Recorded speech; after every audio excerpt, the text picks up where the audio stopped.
శ్రీ గురుభ్యో నమ. శ్రీ మహాగణాధిపతయే నమ.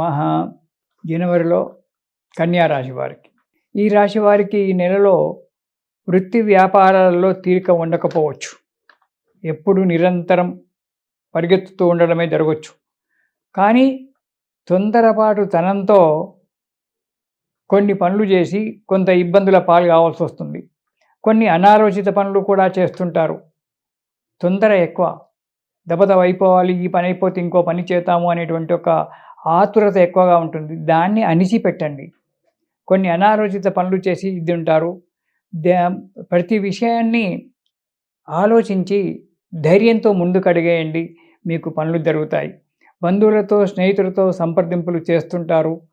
బంధుత్వాన్ని పెంచుకోవడం అనేటువంటిది కూడా జరగడానికి ఆస్కారం ఉంది. మీకు ఓపిక చాలా అవసరం. ఓపికతో పనులు చేసుకున్నట్టయితే మీకు అన్ని విధాలుగా అనుకూలమైన వాతావరణం ఏర్పడుతూ ఉంటుంది. అనవసర ప్రయాణాలు చేయవలసి వస్తుంది. తప్పదు, చేయకుంటే తప్పదు, చేయవలసి రావడము, దానివల్ల ఆరోగ్య నష్టము, ధన నష్టము రెండు కూడా జరగవచ్చు. ప్రయాణంలో కూడా కొన్ని ఇబ్బందులు, ఆటంకాలు ఏర్పడవచ్చు. దానివల్ల కొద్దిగా జాగ్రత్తగా ఉండడం చాలా మంచిది. ఇక కన్యారాశి వారికి జనవరి నెలలో మొదటి వారం గనక చూసుకున్నట్టయితే అధిక భయం ఎక్కువగా ఉంటుంది. ఏ పని చేయాలన్నా భయపడుతూ చేయడమే జరుగుతుంది.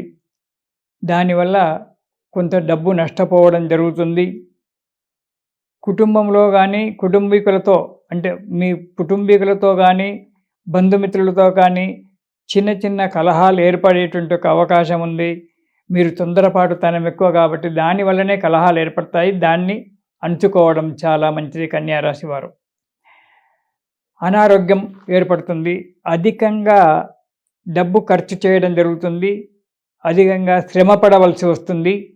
మొదటి వారంలో చాలా జాగ్రత్త కన్యారాశి వారు.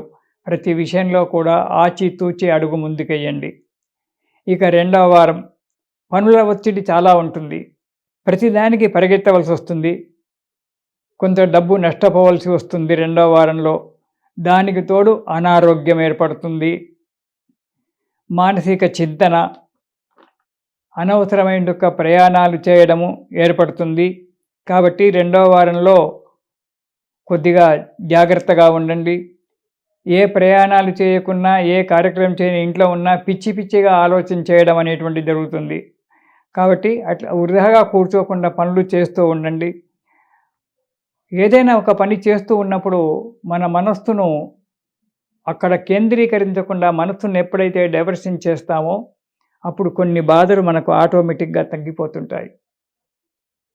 ఒకే విషయం మీద నాకు ఒకటి నష్టం వచ్చింది అని చెప్పి దాన్ని ఎప్పుడూ ఆలోచన చేస్తూ ఉంటే మనస్సు దాని మీదనే కేంద్రీకృతమై ఆరోగ్యాన్ని దెబ్బతీస్తుంది. అలా కాకుండా సరే ఈ నెలలో నష్టం వచ్చింది, వచ్చే నెలలో పుంజుకుంటుంది కదా అనేటువంటి దాన్ని, రేపు అనేటువంటిది ఒకటి ఉంది కదా అనేటువంటి ఒక ఆశతో దాన్ని వదిలిపెట్టి ఇతరత్ర కార్యక్రమాల గురించి ప్రయత్నం చేయడం వల్ల ఆరోగ్యం బాగా ఉంటుంది. మనశ్శాంతి కూడా మీకు లభిస్తుంది. ఇక మూడవ వారం సాహసంచే, అంటే కష్టము చేత, మీ యొక్క మంచి బుద్ధి చేత పనులు నెరవేర్చుకుంటారు. బాగా ఎందుకంటే 2 వారాలలో దెబ్బ తాకుతుంది కాబట్టి దాన్ని ఓపికతో, బుద్ధి కుశలత చేత, ఒక పట్టుదల చేత మీరు కార్యక్రమాలు నెరవేర్చుకోవడానికి ప్రయత్నం చేస్తారు. ఆ కార్యక్రమాలు కూడా నెరవేరడం జరుగుతుంది.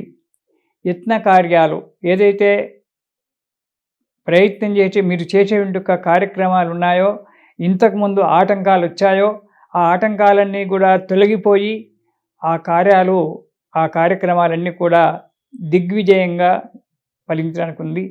ధనలాభం ఉంది, ధాన్యలాభం కూడా కనబడుతూ ఉంది. వ్యవసాయదారులకైతే మనశ్శాంతిగా ఉండి 10 మందితో కలయిక పొంది చేసేటువంటి వృత్తిలో కానీ, వ్యాపారంలో కానీ, ఉద్యోగంలో కానీ మంచి పేరు తెచ్చుకొని అడుగు ముందుకేసేటువంటి ఒక యోగం కనబడుతూ ఉంది జనవరిలో కన్యారాశి వారికి.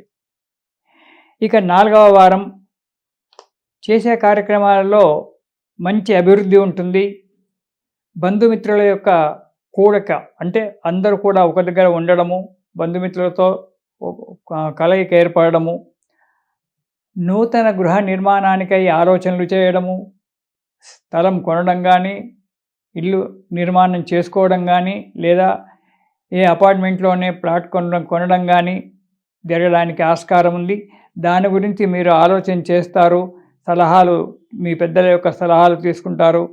సంతోషంతో సంతానంతో కానీ, ఇటు తల్లిదండ్రులు, ఇటు కుటుంబ సభ్యులతో కానీ ఈ నెలలో సంతోషంగా ఆనందంగా ఉంటారు. భగవంతుని యొక్క అనుగ్రహాన్ని పొందడానికి ప్రయత్నం చేస్తారు.